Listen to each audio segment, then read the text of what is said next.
Look at my chair, like, nope. Do display arms. Really? Section So, two. or they were Yeah, I adjusted. guess, I don't know. Are these new? No, so. Maybe they were just, the torque was increased on them. They were adjusted. Is the torque new? Yeah.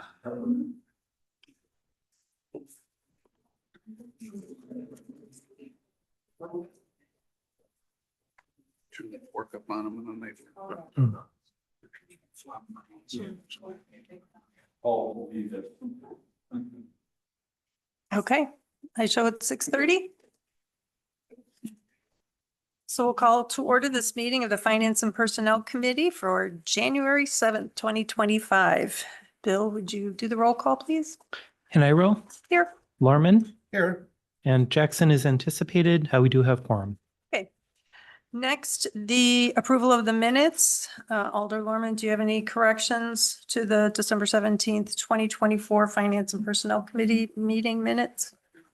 All right, then the minutes as drafted are accepted. Moving on to the audit of the bills. Bill, do you have any additions for us? No additions tonight. We just have the regular bills and then the credit card charges for December. Okay. May I get a motion? I want to make a motion that we approve the order. And I will second that. Any discussion or questions for Bill? $24,000. Airport and other things. Is that the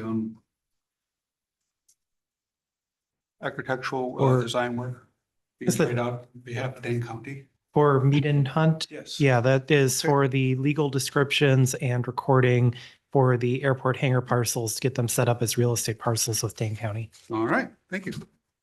Okay, if there are no further questions, all those in favor of approving the audit of the bills signify by saying aye. Aye. Any opposed? The ayes have it. Moving on to resolutions, we have two. First one is 2025-01, adopting certain equipment rates for contracted services and ordinance violation assessments.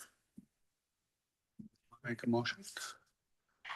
Adopting certain equipment rates for contracted services. Okay, and I will second that. Any discussion? Just note that we do this every year to update our equipment rates. I didn't see the rates attached, but that's fine. This comes from WISDOT.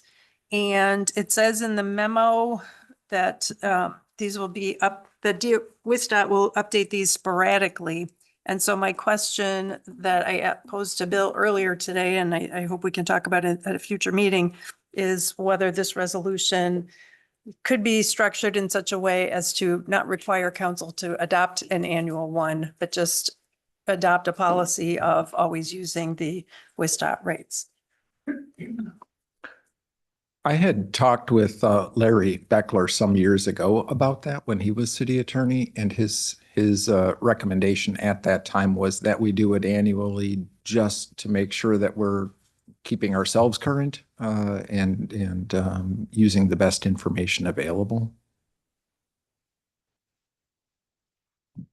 I think there might be benefit to not having staff need to prepare a new resolution each year.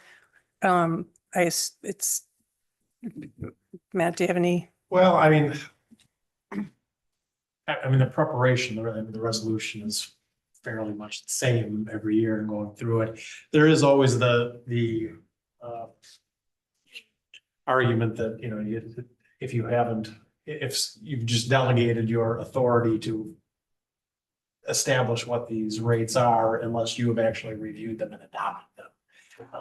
I'm guessing is where Larry may have been coming from on that. I mean, that's an argument in very similar situations. You know, it's probably not a huge deal, but where it's 6 of one, half dozen of another, we usually advise to go on the safe side. And since it doesn't seem to be a real burden to just revise this resolution every year and go through the motions, it seemed better to just be sure that we are actually consciously adopting the figures. Okay, Yeah, and appreciate- I would add that it's really minimal work on my end, and I suspect also on Matt's end. Yeah. I appreciate the explanations from both of you, and I would request in the future then to make sure that we are actually adopting, that we are adopting the rates. It'd be good to see the rates. And perhaps they're in the council packet and I just didn't see them in that one No, because. no, they're kind of lengthy and they're published on the WISDOT website, and they used to do it annually as an update, which would have been a lot easier. But now some of them they'll update just at random times of year.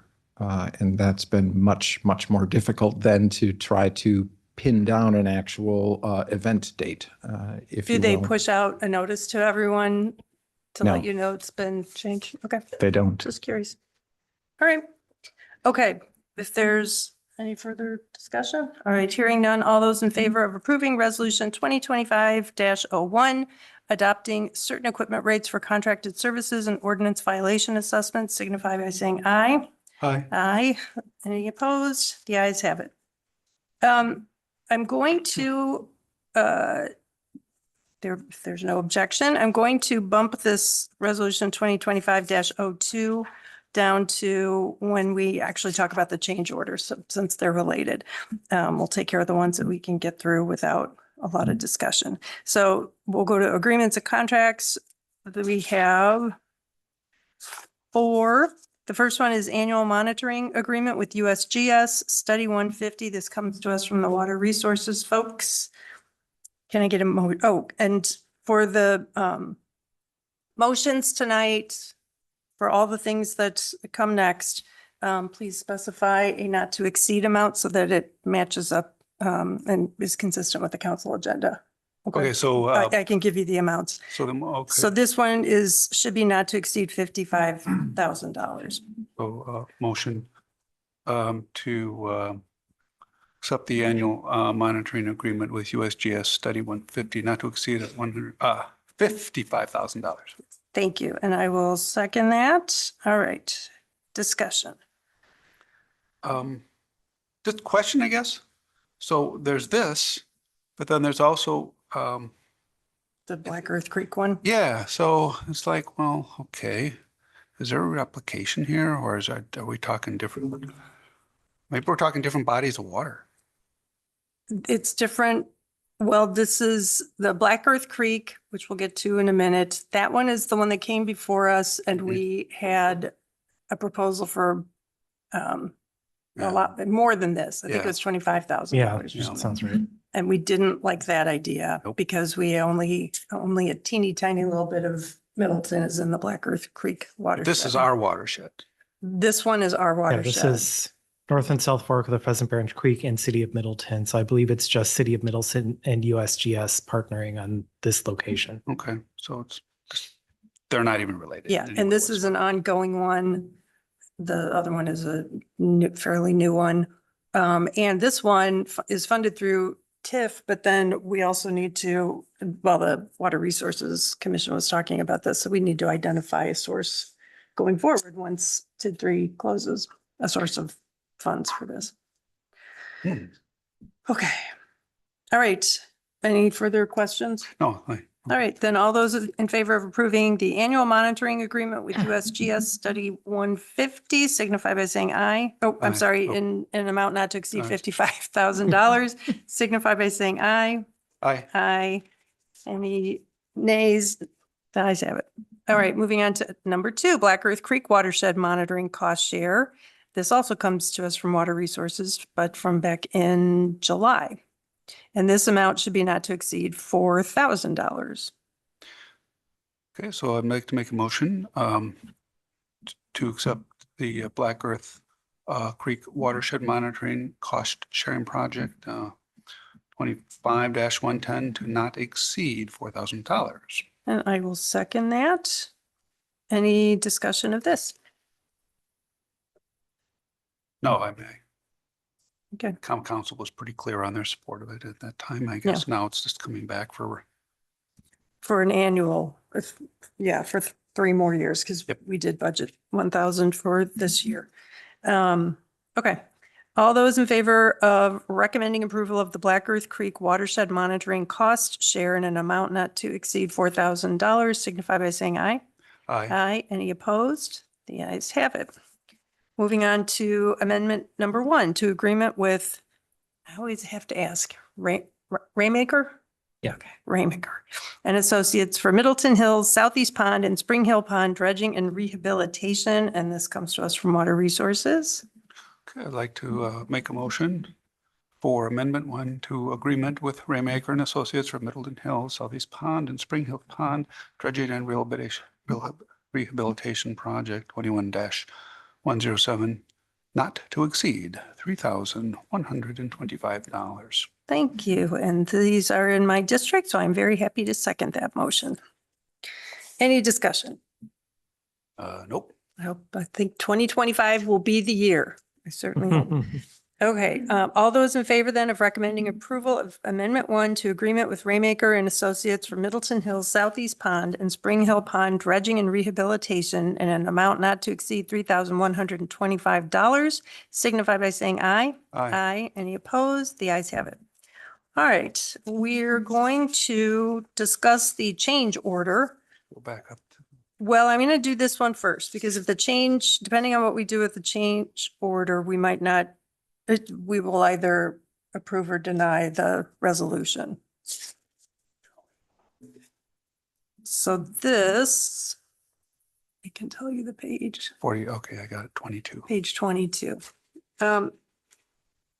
Would you like to make a motion to start get the discussion going? Sure. I'd like to make a motion. So change order contract addendum with the Eagle Point Solar for the police station change order, not to exceed $41,000. Okay, and I will second that.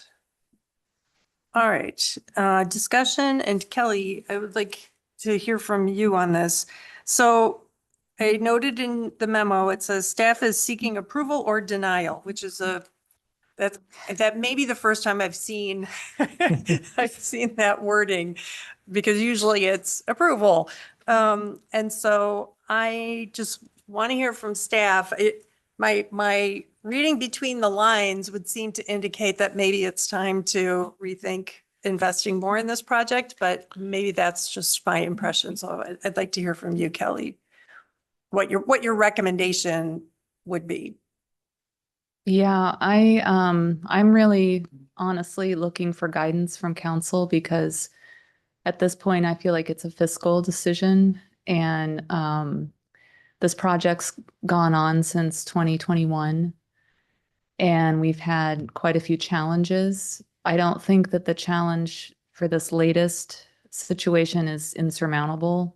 There is a workaround and an option to site the battery in a place that would meet code requirements and finish the project. But as we've seen in the past, there have been price increases for equipment when there's time delays, and there would be a 3 to 6 month NEPA review from the Department of Energy for the change in location of this battery site. So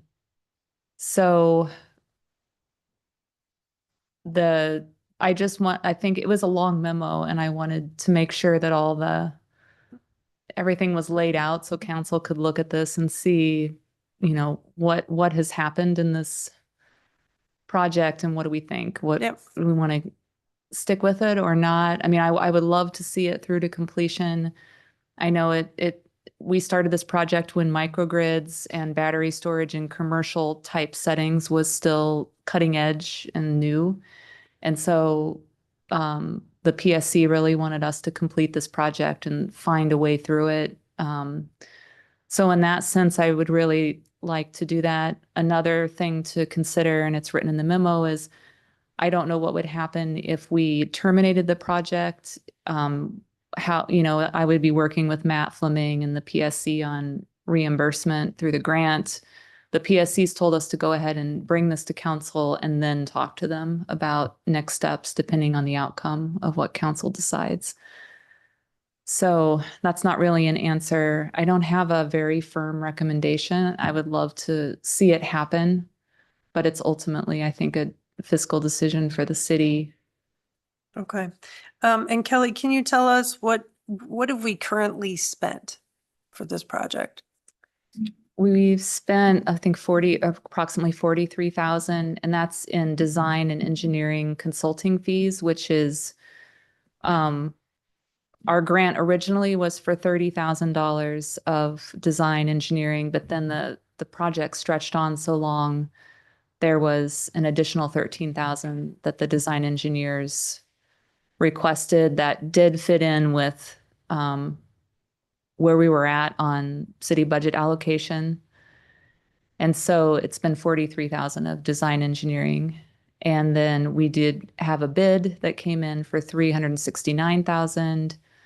And that was also within the city's allocated budget. And then we've had this will be the second change order due to battery price increases. A battery company, I believe, went out of business or the battery wasn't available and they had to come up with a new solution. So this is the second change order. Okay.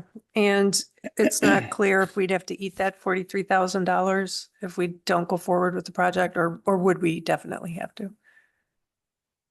I can't confirm either way, but I would hope that the PSC would reimburse us for work that we did complete, and we did complete a substantial and full design engineering design for the battery. Okay. But, I can't confirm that. So, There would probably also be some costs associated with the time and continued design by the awarded contractor, Eagle Point Solar. Okay. Madam Chair, Right. question for Kelly. Would the PSC be open to any additional funding given the cost overruns that are, unforeseen, given, we're one of the first municipalities to try to attempt this sort of project? Would be open to covering that $41,000 increase? I would think they would. I'm not sure. I can't say yes or no for sure, but I have asked them earlier on 2 years ago when we were in a situation where we needed more budget. I asked if there was any possibility to extend the grant further, and they said no. But they wanted us to see it through. And I think there has been an example of another project partially completing a project and then in the next grant cycle asking for additional funds as a separate grant to complete the project or make it whole. But that would not be something they could promise. It would be competitive. so basically we've spent 43,000 on design and engineering. And haven't proceeded any further. There is a micro battery solar project at the police station right now that's working, There's just the solar right now. solar array. Mhm. And then this is a battery storage system. I guess I'm really thinking more in big picture, long-term down the road is how relevant is the technology? So, are we spending money? Yes, it's nice to see a project through, but are we spending money now on something that is simply going to be outdated? That's all I really want to know. Well, originally we had hoped that this grant would cover a full islanded microgrid where when the power goes out and it could disconnect from the grid automatically and run off the battery storage, solar, and the generator. But that requires a smart microgrid controller. Sure. And when we started pricing those after the pandemic and the unrest, war, and all that, Yep.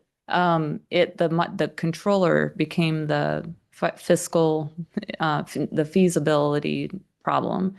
And so we had to backtrack on our original intent for the project to be a fully islanded microgrid, and it would only be a manual switched microgrid where the police station would have to manually switch to battery backup power in the event of a power outage. The generator will always kick in and cover the emergency services. But in this scheme that we've had to go with, because of the way our generator, it's very complicated, but I feel like the understand. project is less. There's always technical limitations. Yeah, there's technical limitations now that we didn't foresee. when we started the project. And so I don't feel like we're getting exactly what we wanted from at the beginning. But it still does serves purposes. It would use the solar more efficiently. It could save some money because you would only have to pay peak charges during, the battery could handle the electricity during the highest electricity rate periods of time during the day, so it saves money. But it doesn't save the type of money that would pay for itself, within a few years. But there is peak shaving abilities. And that would provide some resiliency because you could back up certain loads that aren't covered by the current generator to keep those parts of the building powered in the event of a power outage. Mhm. There's benefits to having it, but it depends how much. Somebody would it's have to worth. flip the switch for that to happen. It'd be a manual, whereas originally it had been planned to be automatic and seamless. A scene from Jurassic Park comes to mind. And is there a possibility of federal rebates for the purchase of these batteries? Anything that could defray the cost? That's a good question. I believe that there would be, depending on the parts and how much is American made. We'd have to evaluate that. Our design engineers could evaluate that. Because that would be 30%, correct? I'm not sure about the battery, Yeah. but it could be something. Okay, and then my final question for you on this, Kelly, actually two. Is there any possibility of using these PSC funds for a different energy efficiency or a project like maybe at the mock? Do we need this type of resiliency out there? Not with the $212,000 grant. We couldn't reallocate that to a different project. Okay. There's capital funds that we have been allocated for this project that you could reallocate, but not the grant portion. Okay. And I'm just really curious to know how our contractor, so did the original site go through NEPA review? Yes. Okay. And it was our own electrical engineer permit person, correct? Who flagged this site as not to code? Yes. Is it just because it's located too close to something else? Yes, essentially, I think there's two codes. One is that it's equipment too close to the generator and that it's too close to the building. And the new proposed site is off the building at a further distance and would work. Okay. And I know we will have a new police chief starting soon, but throughout this project, was the previous chief supportive? Yes, it just has dragged on for so long. I think people would, say, how's it going? Yeah. And there were a lot of delays. There were a lot of equipment delays. It went through redesign at least once because the battery that we'd specified no longer was available and didn't work with our configuration. So it had to be redesigned. Okay. Alderwoman, do you have any other comments? I'm just always, just really am looking really long-term. Anything we do that it has some sustainability in terms of long-term.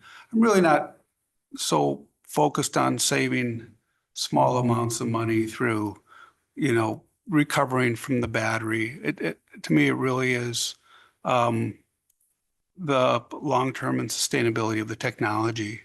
I mean, if we're kind of in a state where this type of technology is going to be in a state of change and we're going to be subjected to that, and we're up against another 6 months or whatever it is to take to get something done, that's where I'm really concerned. And I would leave that up to the expertise of staff, of engineering. We want to do what's safe and we want to do what's smart for a police department, right? In the event of emergency, we say, no, it'll never happen, but as soon as we say that, something happens. So I'm never gonna try to second guess that unpredictability of our life and our future. So I know I'm not giving you the answer you want. I mean, I think in a more fiscal sound sense, I don't want us to spend money that we shouldn't be spending. And if that's what the conclusion you come to, and from a highly technical consultative standpoint with engineers, then I would say keep that in the back of your mind. To do something because it looks good or sounds good, or yeah, we're going to demonstrate to the society and the community that we're going to save a little by recouping energy through the batteries. We can save money elsewhere through our continued LED swap of the city. I think there's other things we can do that have big impact that the whole city sees. But I think if we sell something to the city and the public and say, we're doing this because it's safe, because it's smart, and it will create redundancy in our infrastructure. If things go bad, we know that we have a police center that is operational, period. Okay, I can get around that anytime. Yeah, the purpose was resiliency as the number one reason, and redundancy in the systems. I guess where I have to pause and think about it is on page 23, your sentence at the very bottom.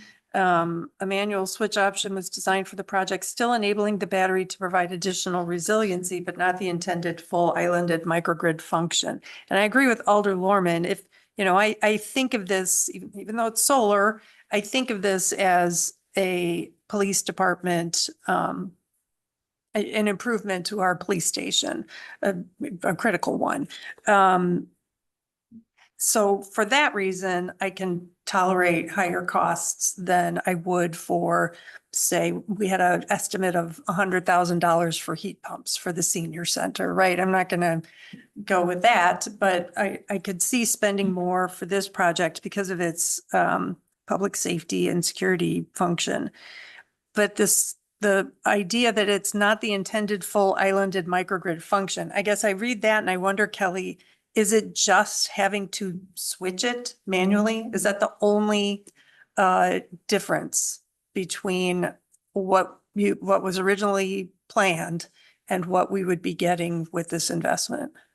No, because originally it was planned to function as one microgrid with the generator and the solar and the battery together. And it requires a very smart controller that can manage the loads and keep everything on without a grid almost indefinitely.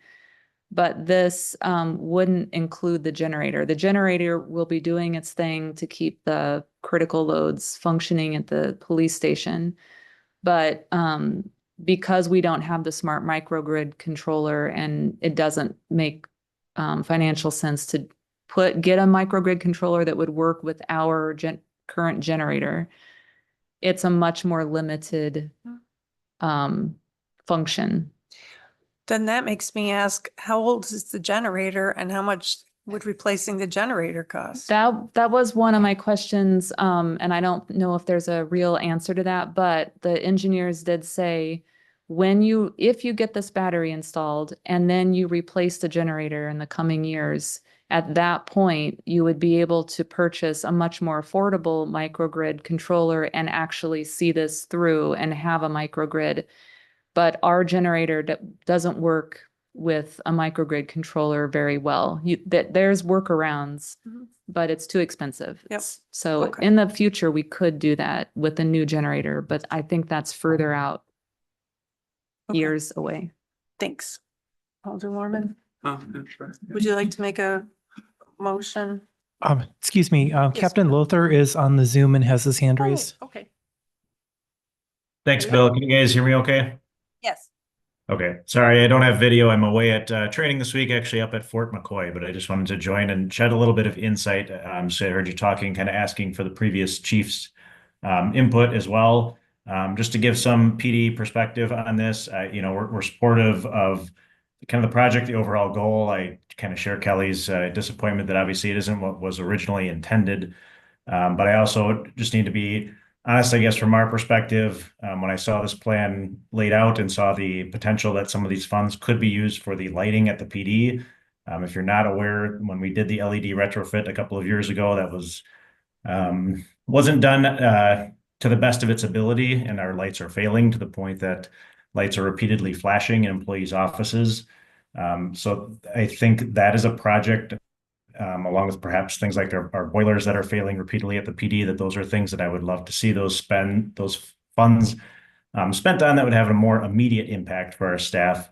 Although this can be certainly a building block to a really awesome project in the future, I just don't know if the cost analysis on it is worth it at this point, given that we seem to have some other needs that those funds could be used for right now.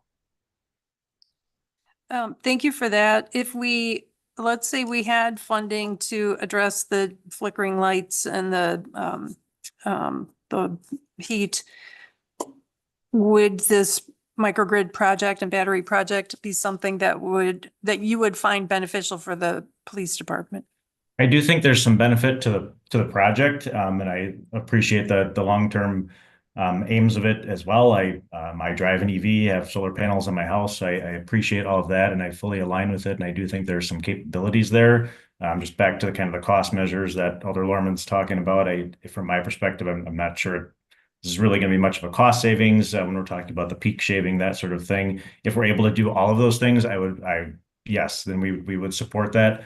I would just priority wise, I would rather see the lighting and those things fixed as well. So what I wouldn't want to see is if we push this through and then there was no other funds to address those other immediate needs. Okay, thank you for that. You bet. Alder Lorman. Okay, where did we leave off? I'm wondering, do we want to pass this on to council without a recommendation so that everybody can discuss it? Okay, then do you want to make that motion Yes. to pass both this and resolution 2025-02? I'd like to make a motion that we forward to common council. Get it up to the top here. Change order, contract addendum with Eagle Point Solar for the police station change order not to exceed $41,000 and resolution 2025-02 amending the 2025 capital project budget for the police station battery storage project. And I will second that. Okay. Okay, there's no further discussion. All those in favor of approving the motion to refer the change order, contract addendum with Eagle Point Solar for the police station battery storage project and resolution 2025-02 amending the 2025 capital projects budget for the police station battery storage project without a recommendation. Yes, signify by saying aye. Aye. Any opposed? All right, the ayes have it, and we'll discuss that more. Thank you very much, Kelly.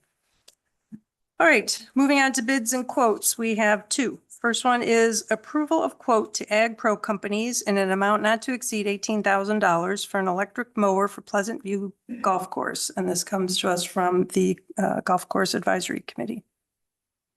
I'm just catching up on my pages here Sure. to the resolution. Let's read it in front of me. Where am I, Bill? I'm lost.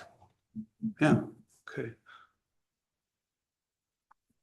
Let's see the resolution language there. Well, this is the Oh, the proposal. Ag Pro. Yep. I think it's page.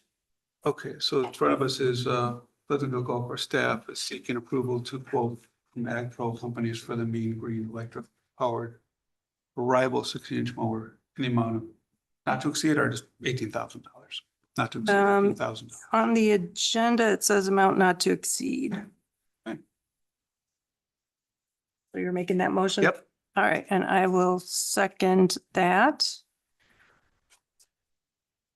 And my question on this one is going to be if we can get a rebate from the federal government for the purchase of an electric mower. I'm really excited about getting this particular mower. I totally appreciate Jeremy finding this, and I would support it even if we don't get a rebate, but I hope we'll get a rebate.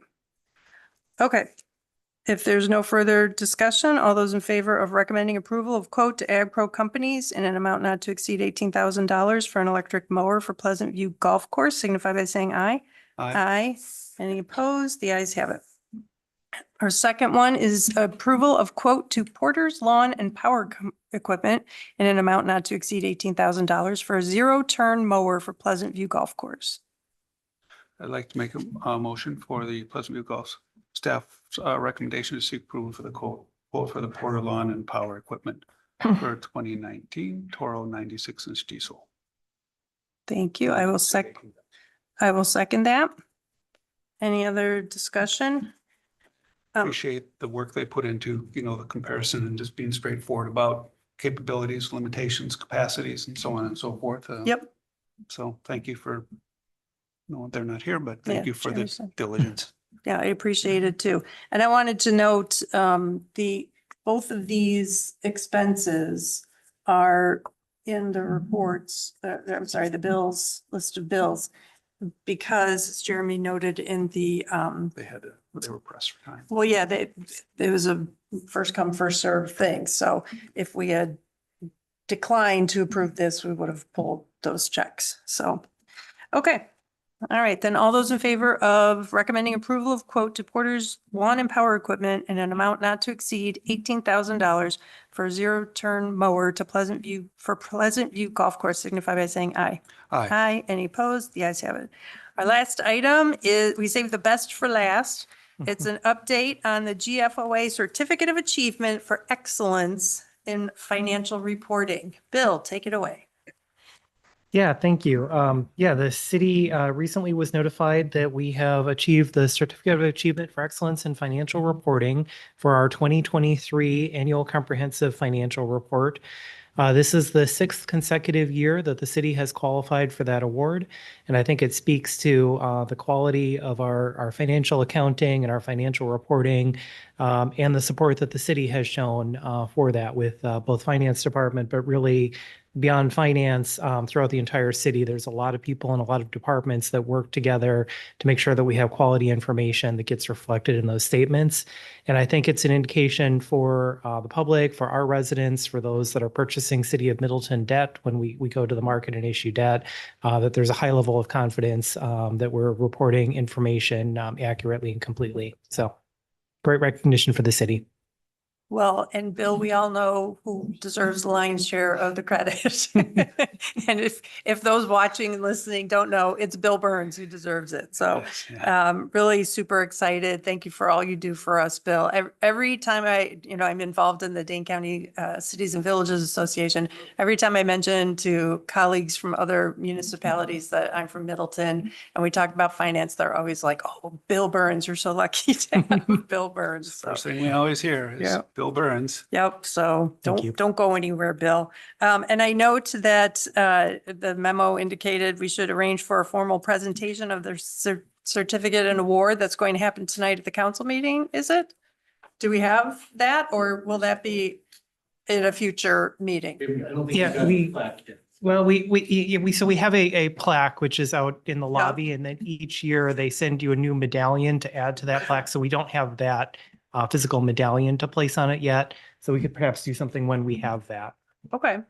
Well, I was going to say, I know we've got this item on the council agenda and I would bump it up earlier in the program so that people who are here for the proclamations will hear this good news.